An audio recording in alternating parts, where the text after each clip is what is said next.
अष्टावक्र जी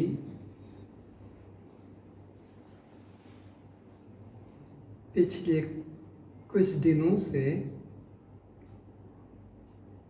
हम आप सभी प्रत्यक्ष या परोक्ष रूप से श्रोतागणों को एक ही संदेश दे रहे हैं कि तुम ये जो साधन कर रहे हो परमात्मा को पाने के लिए, जो तुमसे कभी भी दूर हुआ नहीं,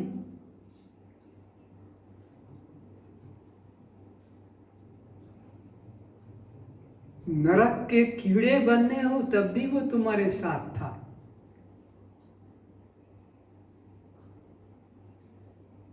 तुम कुत्ते बने, कुतिया बने तब भी वो साथ था, सुअर सुअरने बने तब भी वो साथ था, तुम चोर बने तो भी वो तुम्हारे साथ था, जेल भी गया तो तुम्हारे साथ गया,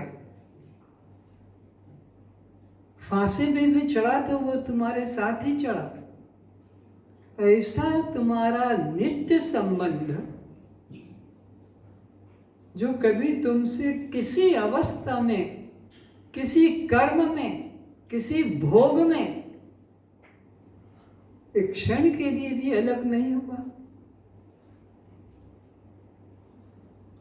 और उसे तुम खोज रहे हो। ये परमात्मा की भक्ति नहीं है, अपमान है। ये परमात्मा की भक्ति नहीं, परमात्मा का अपमान है। जैसे इसने कहा कि जिन्होंने वेदांत क्लास कर लिया वो कभी भी बालों में काला रंग नहीं लगाएंगे, और फिर भी आकर मेरे को प्रणाम करने में लज्जा नहीं आती, शर्म नहीं आती, डूब नहीं मरते। तुमने क्या फिर गुरु भक्ति की, फिर क्या गुरु का ज्ञान लिया? बेशर्म होकर सामने बैठे रहते हो, अंदर आ जाते हो प्रणाम करने के लिए। तो ये अपमान है गुरु का, और गुरु का अपमान इससे बड़ा कोई अपराध नहीं। भगवान शंकर के मंदिर में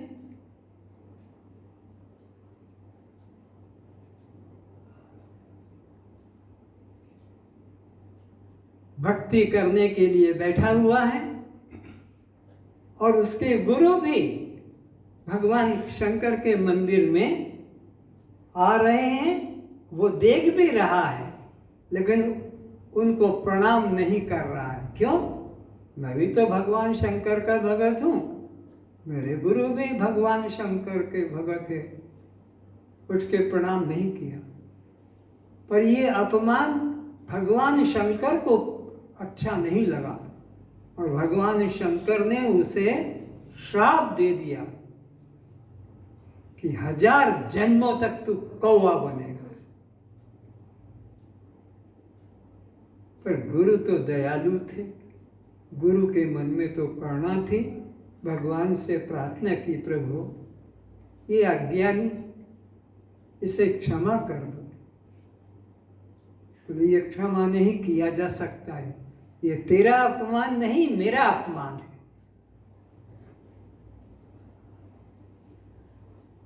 बहुत बहुत प्रार्थना की, तब यही कहा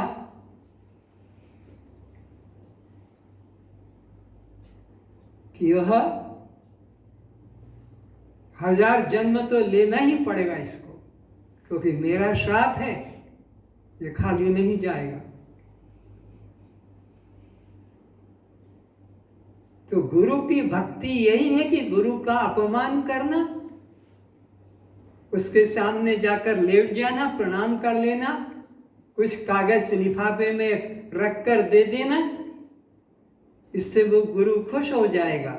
फिर वो गुरु नहीं है, वो दम्भी है, लोभी है, पाखंडी है, जो तुम्हारे धन को देखकर, वैभव को देखकर, पद को देखकर और अपने को सरेंडर कर रहा है। वो तो गुरु शिष्य के शरण में पहुंच गया। तो जो परमात्मा का अपने को भक्त बताते हैं, ये परमात्मा के भक्त नहीं है, परमात्मा की सर्वव्यापकता का अपमान कर रहे हैं। जब वो कहता है कि मैं तुम्हारे हृदय में बैठा हूं, राम उमा सब अंतर्यामी, तुम्हारे अंतःकरण में बैठा हूं,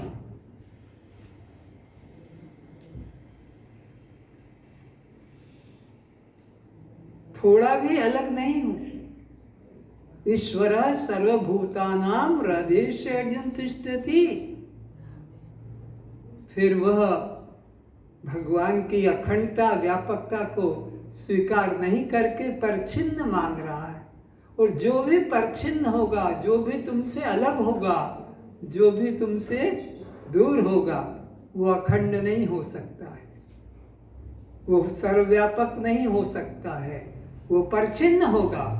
और जो परछिन्न होगा वो नाशवान होगा। इसलिए ये तुम्हारा ध्यान करना, तुम्हारी समाधि लगाना, यही तुम्हारे बंधन का कारण है। परमात्मा का ध्यान करना और समाधि लगाना यही वस्तुतः बंधन का कारण है। क्योंकि ध्यान में जो भी तुम्हारे आएगा वो तो अनित्य होगा, वो तो नाशवान होगा। दो चैतन्य नहीं कि एक चैतन्य ध्यान में बैठ गया और दूसरा चैतन्य ध्यान में खड़ा हो गया। तो वेद कहता है यद दृष्टम तन नष्टम, जो तुम्हारा दृश्य बनेगा वो नाशवान होगा। अस्तु, निश्चय करो कि एक चैतन्य के अतिरिक्त, एक मैं के अतिरिक्त, ये क्या बीमारी है जो उठ के चल दिया? क्या बीमारी लग गई जो उठ के चल दिया? आते देर नहीं है और उठ के बाहर नहीं। ब्रह्म व ब्रह्म चिंतन करने वाला दो नहीं है। यदि चिंतन करने वाला ब्रह्म से पृथक होगा तो ही ब्रह्म का चिंतन वह कर सकेगा। एक मिनट यही रुको। क्या कहा कि जो तू ब्रह्म का चिंतन कर रहा है वह ब्रह्म नहीं है, क्योंकि जो चिंतन किया जाएगा वो चिंतन कर्ता से भी अन्य होगा और भिन्न होगा। और जो अन्य और भिन्न होगा वो कभी ब्रह्म, वो कभी परमात्मा, वो कभी आत्मा नहीं हो सकेगा। इसलिए ब्रह्म का चिंतन अन्य रूप से, भिन्न रूप से कभी नहीं किया जाता है। यदि चिंतन करने वाला ब्रह्म से पृथक होगा तो ही ब्रह्म का चिंतन वह कर सकेगा, किंतु ऐसा भेद ब्रह्म व ब्रह्म चिंतन कर्ता में नहीं है, दोनों अभिन्न हैं। तो ऐसे दो नहीं है कि ब्रह्म चिंतन कर्ता अलग है और ब्रह्म ध्यान में होने वाला अन्य है। तू ही एकमात्र सत्य है, तू ही चिंतन करता है। जिसका तू चिंतन करता है वो तुझसे भिन्न नहीं, वह तू स्वयं है। ज्ञानी को अखंड आत्मबोध हो चुका है, उसे तो निसंदेह ज्ञान है कि मुझसे पृथक कोई ब्रह्म ही नहीं, तो ब्रह्म ध्यान, ब्रह्म चिंतन किसका करूं?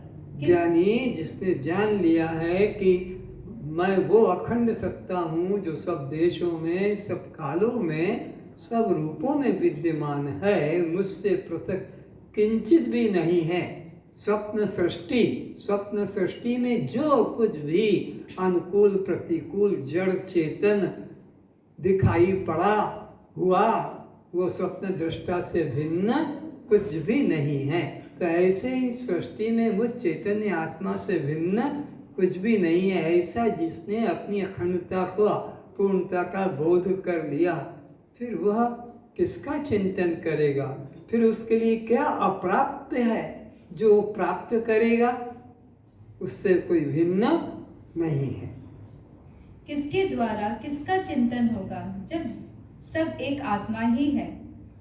बृहदारण्यक उपनिषद में याज्ञवल्क्य मुनि कहते हैं, हे गार्गी, यत्र तवस्य सर्वमात्मैव भूत तत्केन कम पश्येत् तत्केन कम जिघ्रेत् तत्केन कम रस्येत् तत्केन कामाविवैदेत् तत्केन शृणुयात् तत्केन कम मन्वेत् तत्केन कम स्पृशेत् तत्केन विजनाति तत्केन विजानीयात्।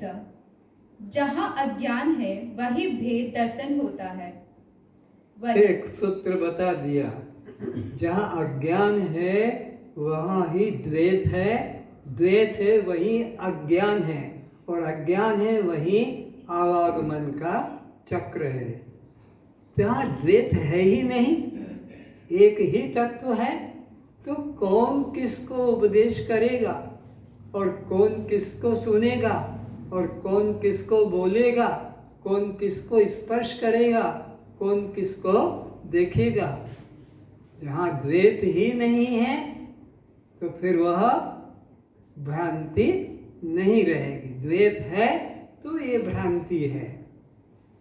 वही अन्य को देखता, सूंघता, रसास्वादन करता है, अभिवादन करता है, सुनता है, मनन करता है, स्पर्श करता है, विशेष रूप से जानता है।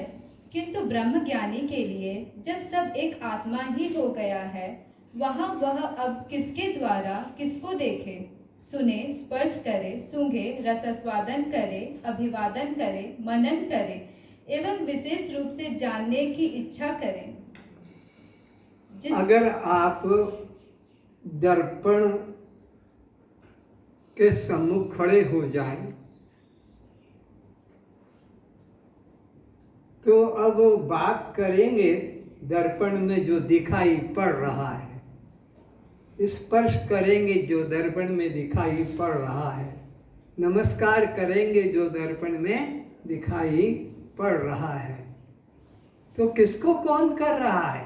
अपने को ही वो नमस्कार कर रहा है, अपने को ही वह स्पर्श कर रहा है, अपना ही वह नमस्कार या वार्तालाप करता है, दूसरा कोई है ही नहीं। दर्पण नगरी में दर्पण ही दर्पण में तुम खड़े होकर चारों तरफ देखोगे तो तुम्हारे अलावा कोई दूसरा नहीं।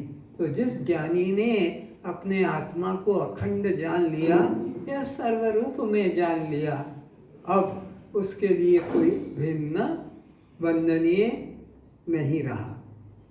जिस एक के द्वारा पुरुष इन सभी क्रियाओं को जानता है, उसे किस साधन से जाने?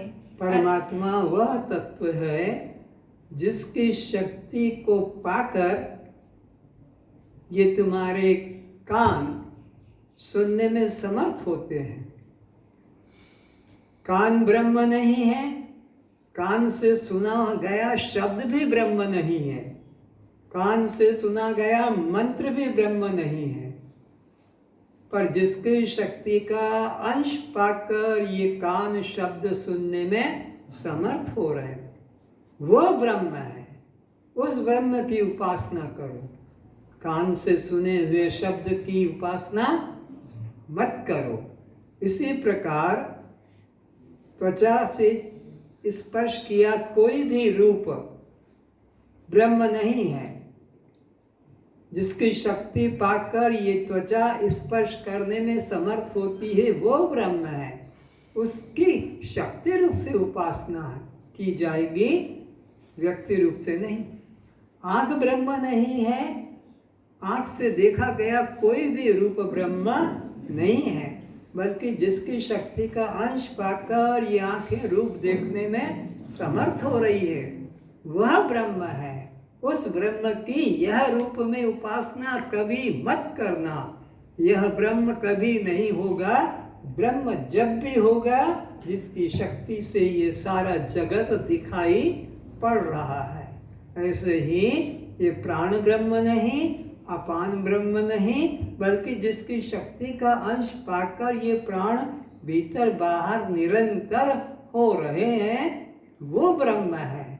प्राण ब्रह्म नहीं, प्राण उपासना से जो कुछ भी तुम्हें सिद्धि मिलती है वह भी ब्रह्म नहीं है। इसी प्रकार मन भी ब्रह्म नहीं है और मन के द्वारा सोचा गया विषय भी ब्रह्म नहीं है, बल्कि जिसकी शक्ति का अंश पाकर यह मन संकल्प विकल्प करने में समर्थ होता है, वह ब्रह्म है। उसकी उपासना मैं रूप में करो। ये छोटे छोटे बच्चे बीच की लाइन में आ जाएं, स्त्री पुरुषों के बीच की एक बॉर्डर बना दो, छोटे छोटे बच्चे, हाँ, लाइन में आ जाओ और छोटे छोटे बच्चे लग जाओ इसी लाइन में, और पीछे जो बैठे हैं छोटे बच्चे आ जाओ इसी लाइन में।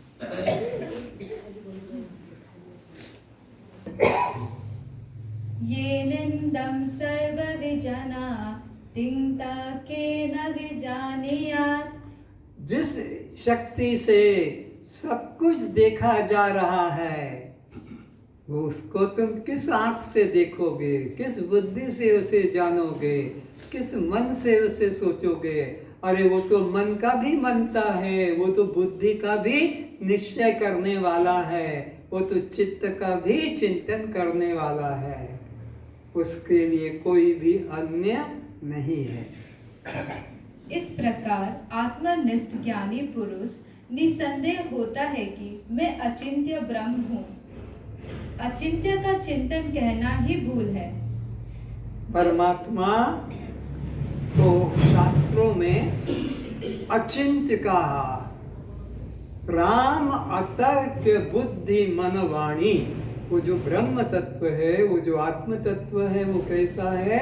बुद्धि का विषय नहीं और चित्त का भी विषय नहीं है। राम अतर्क बुद्धि मन वाणी मत हमार अस सुनहु भवानी।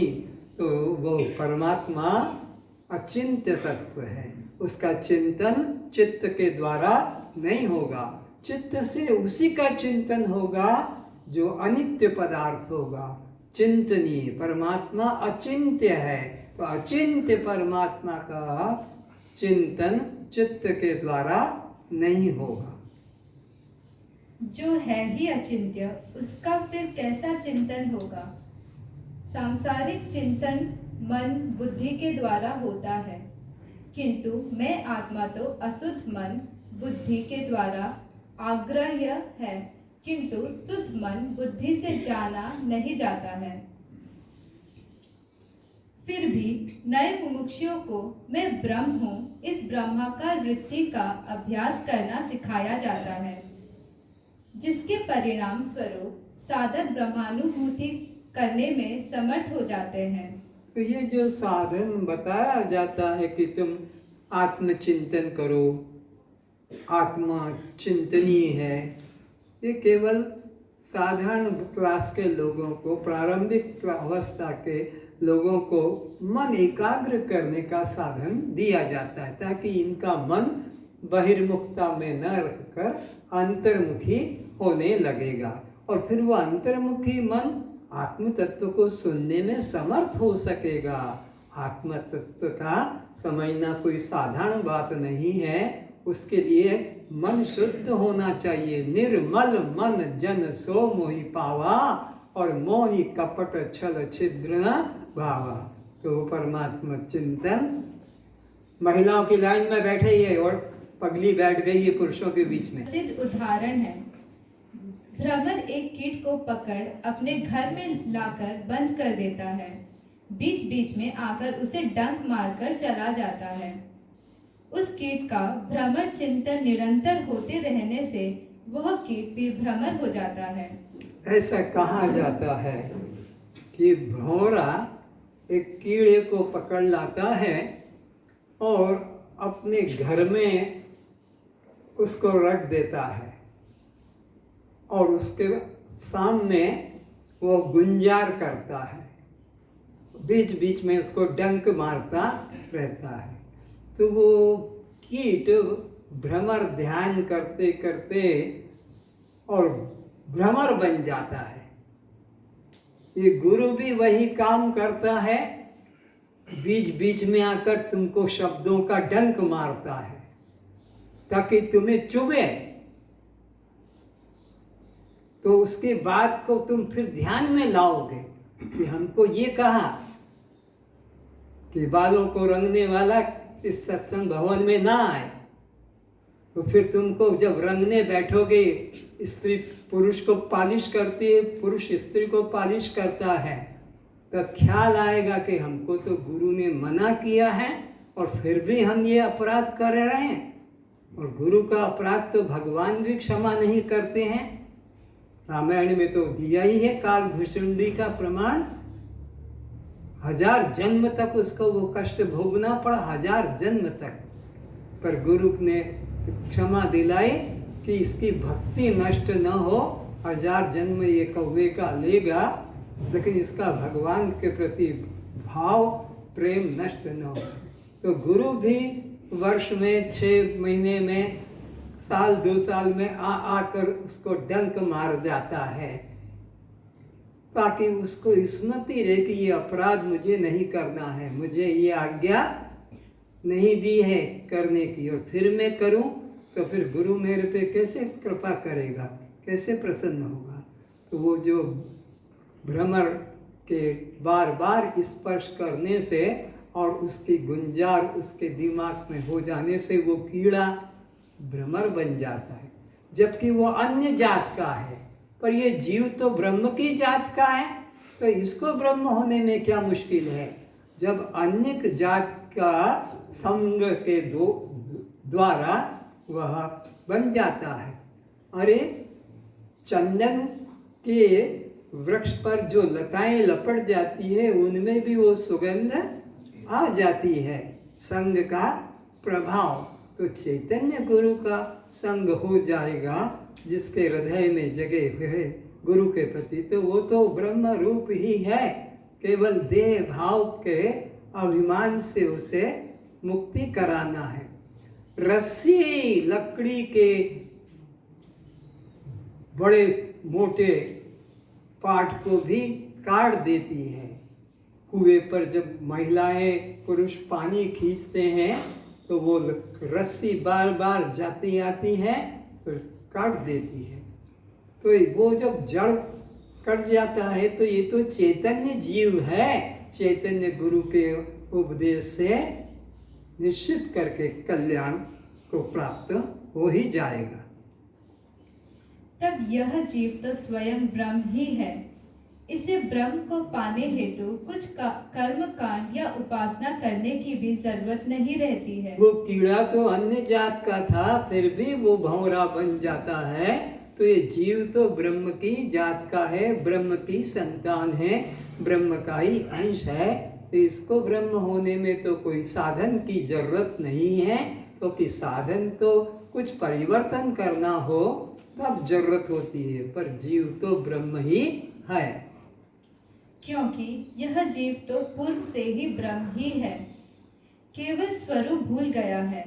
उसे केवल स्मरण करा देने वाला सद्गुरु की ही आवश्यकता है। अगर कोई व्यक्ति शराब के नशे में ब्राह्मण होकर भी अपने को चांडाल कहे कि मैं बहुत बड़ा दुष्ट, मैं चांडाल हूं, तो वो जब नशा टूट जाएगा तो फिर उसे ब्राह्मण होने के लिए कोई साधन करना पड़ेगा? बोलो क्यों? वो तो पहले से ही ब्राह्मण है, केवल नशा शराब का कह दो आ गया था, उस वजह से अपने को अन्य जात का कहने लगा। जब वो नशा टूट गया वो अपना वही है, वो बदलता नहीं। तो ऐसे ही अज्ञानता से अपने स्वरूप को भूला हुआ है, और इस अज्ञान को सद्गुरु के द्वारा ही दूर किया जाता है, अन्य साधन की आवश्यकता नहीं।